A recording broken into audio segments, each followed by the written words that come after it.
What's up, everyone? Welcome back to another episode. We are back on the Civic Wagon, trying to get this thing running and get it out of the garage. In the last video they worked on this, we got this motor in here. We also got the cabin harness that was factored for this car, which we converted to multi-point fuel injection, installed, and we were testing to make sure everything worked. We got it to crank over, but we did not hear the fuel pump coming on, and that's where we cut it. So in this video, we got to figure out the fuel pump issue, and then hopefully get this thing at least fired, let it run for a couple seconds, make sure everything's straight, take that harness back out, get it cleaned up, and hopefully put back in permanently, put this car back together, get it on the ground, and at least do a test drive. And then from there, I got a couple plans, but I don't know what exactly we're going to do yet. So let's dive into this issue. Let's see if we can figure out why the fuel pump's not running. So after about 30 minutes of me going through different harnesses, from that car, to the one outside, and I was comparing it to this one, which we had, already converted, I couldn't find anything wrong. So I went and looked at the pinout and started trying to figure out where this thing gets power to the fuel pump relay. So how these Hondas work is this fuel pump relay obviously controls the fuel pump, but once you click this over, this should get power and you'll hear it click. And also right here you'll see a check engine light. The check engine light will stay on until this has primed the fuel system, and it'll go off. We didn't have that at all, which makes me believe that I didn't have power or ground to this. So I started chasing all these wires, and I chased it back to the ECU. And I used this layout to figure out where the grounds were that were going to that, and then the power that were going to that. And turns out that this ground right here was stopping me from everything. So this ground is that guy right there, LG1, which is the black-red. And if we go up to LG, LG stands for ground for battery circuits. So that was screwing me right there. So once we got that guy down there connected, I turned it over, forgetting that this wasn't connected. And we got gas everywhere, which now it's dried up. But now we need to get this stuff connected, see if it will build pressure, see if we got any leaks, and then see if we can crank it over, probably throw the headers back on, get spark plugs back on, distributor and all that stuff, and see if it'll at least fire up for like 5 or 10 seconds. And we also need to throw some oil in it. So let's get to it. Alrighty, got that guy out, and then the new one in. So now, let's see if the check engine light will go off when we crank it, or not crank it, sorry, but when we turn it. So let's see.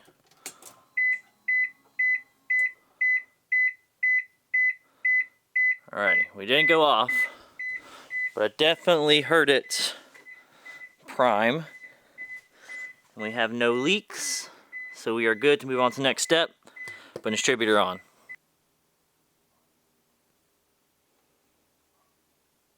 Alrighty, we got everything on. I don't think I've missed anything. Let's do a little double check. O2 sensor, distributor, all that's plugged in. I think we should be good. Oh, I forgot oil. I'll throw some oil in this bad boy. Alright, so now that should be everything.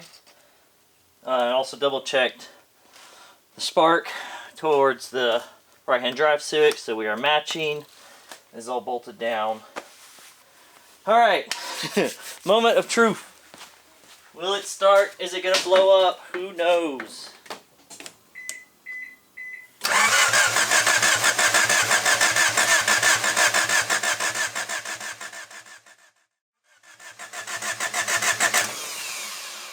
You know what? I forgot one thing. The injectors won't work without this guy.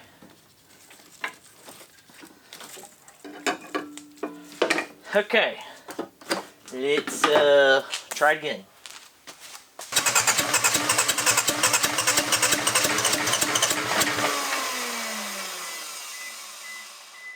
So as you can tell, it was not running good at all. Turns out it was just running on one injector in that clip. So we deep dived into the car to try to figure out the next issue. The first thing I did was a check to make sure all the injectors were plugged in. And then I also came across this guy. I don't know why it was tapped into, but this one was the one that was actually working. Then we took the injectors out and checked the 12 volt to ground. I got 12 volts, and then I checked each one of these back to the ECU to make sure it was 1, 2, 3, 4, which I think that is the proper one, or it's backwards. Regardless, they're in the right spot. They pinged back. I also checked to make sure I had spark, which was pretty hard by myself. There's a clip here. Then I got the big brain moment to use a spark plug, and then you just connect it and you short it, and then I was standing right there watching it spark, and all of these sparked up, so that's good. The next thing, as you see, that guy I'm pretty sure is bad. That distributor is from the right hand drive, and inside here, when the key was turned, the check engine light was staying on with the other distributor, and as you saw, it just went off. That's one thing I was talking about earlier. That goes off when the system's ready. Not technically ready, but kind of in a way. So after all that, I'll still have the same issue. So I took these back off and went from the battery to each injector to make sure they all clicked. And they clicked. I cycled them a couple times, and there was fuel pressure in there. After that, we went and started it, and this is what happened. All right, let's see if she starts up. Okay, we got that working now. All right. Yeah!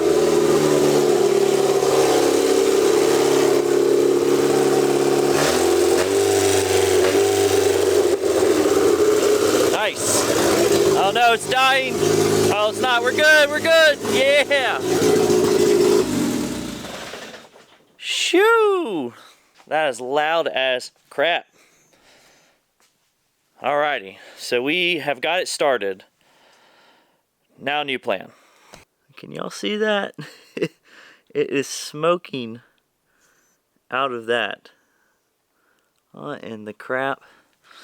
So the first issue that I noticed is that this guy is not working. So I want to get that fixed before we pull all this back out. So the second issue, as you can tell, is that this guy has some bare wire showing on both connectors. And each one of these guys are like that, which makes me think the rest of the harness is like that, and it's all hard and gross and falling apart. I'm not too sure what we're gonna do about that yet. I have my old harness for my very first wagon, and I don't know if I want to spare for this since we're selling it.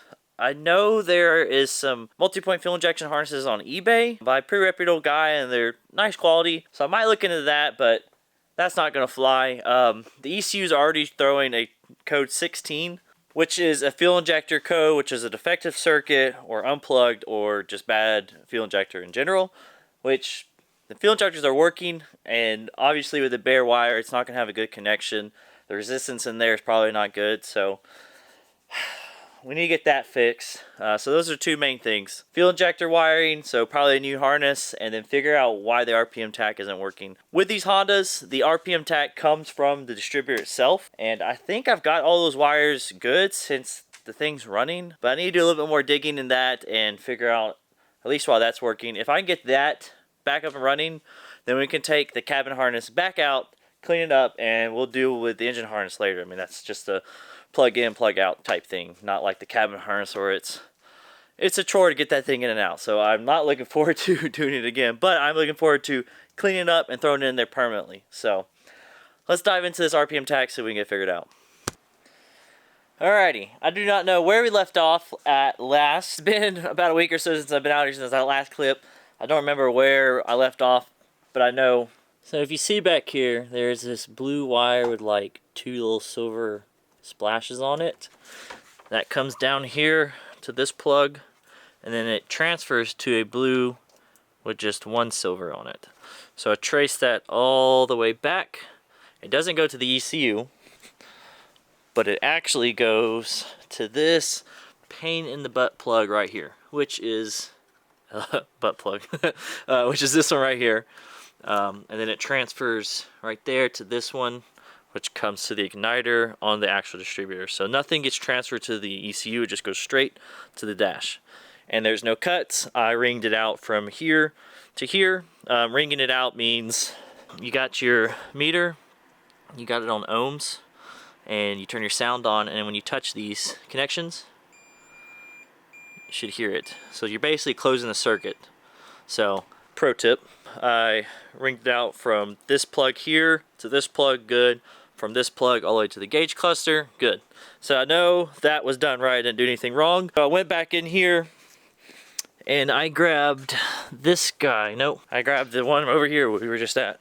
This one, which was out of the SI that was rusty and we took a bunch of parts from, but this is an 88 through 89 cluster, which does not work apparently. I did not know that, which I probably should have known that, but if you can tell, there's a slight difference between these 90, 91, and 88 to 89. First big thing is that little box right beside the blinker indicator is the high beams.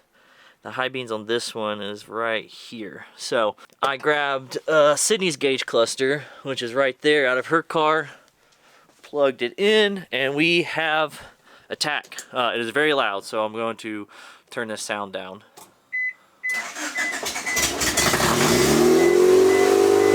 Yeah, let's go!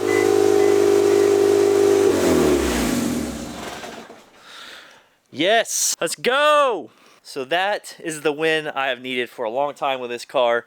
That means I've done everything right to this point with the multi-point fuel injection. It obviously does not run right, but there's missing a lot of things. There's vacuum leaks and all that stuff. So I'm not too worried about trying to get it to run perfectly, but we didn't have any check engine lights. I think I checked the check engine light on the actual ECU.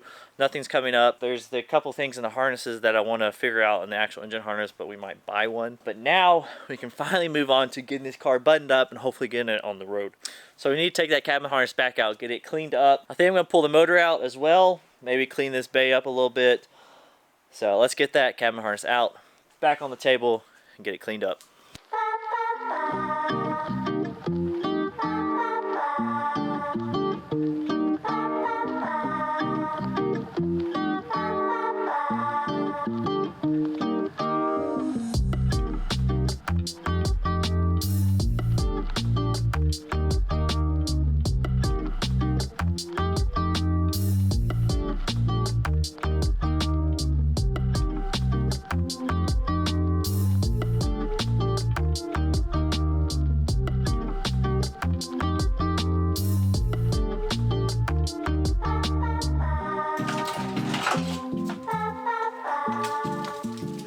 Finally get to clean this up. Alright, finally time to clean this up. First things first, I don't think I'm going to go back with this type of looming. I'm thinking about just wrapping it with Tessa tape, which is nice electrical tape. I also have this black vinyl tape that wraps around it before you put the Tessa tape on to help with that glue or whatever that gets stuck onto the wires after heat and whatnot. So I think that's what the route I'm going to go for right now. I might change my mind, you know how it works. But let's get this thing laid out, make sure there's no connections that I messed up like this right here when I was troubleshooting. Get those zip tied back down to where they need to be. Double check everything one more time, and then let's get this thing wrapped up. So this is the Tessa tape I was talking about, or Tesla tape that Kyle likes to call it. As you can tell, it's kind of like a threaded tape more than like electrical tape. So, but this is really good stuff. And then the vinyl protector that goes underneath is this. So this isn't sticky at all, but you wrap it around, hold it tight, and then you put the Tessa tape around it. So hopefully I got enough. I got 1, 2, 2.5 the Tesla tape, and then that. So might have to get some more, but for now let's at least get it started to get all that wrapped.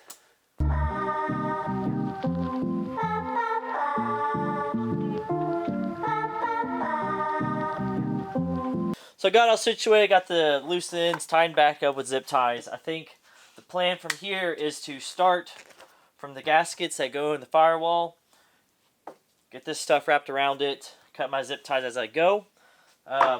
Probably put some of this in holding spots where the zip ties are at. I'm trying to keep this as tight as I can, and the zip ties help with that, but I think they're going to start getting in the way. But we'll just kind of see how it goes. We'll do the main trunk and then go off afterwards. I think getting the main trunk first is good, so let's get to it.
So we got the cabin harness finally taped up. Pretty happy with the outcome. If you made it this far in the video, I really appreciate you. I know it's been a while since I posted. We're going to try to fix that, hopefully post every week or every 2 weeks is the goal. There's a lot coming down the pipeline that's changing the whole trajectory of the plan for this year. I'm going to do a follow-up video on that, just kind of another channel update, so stay tuned for that. It'll probably be the next one. But with all that being said, that's the end of this one. I appreciate you. I'll see you next one. Peace.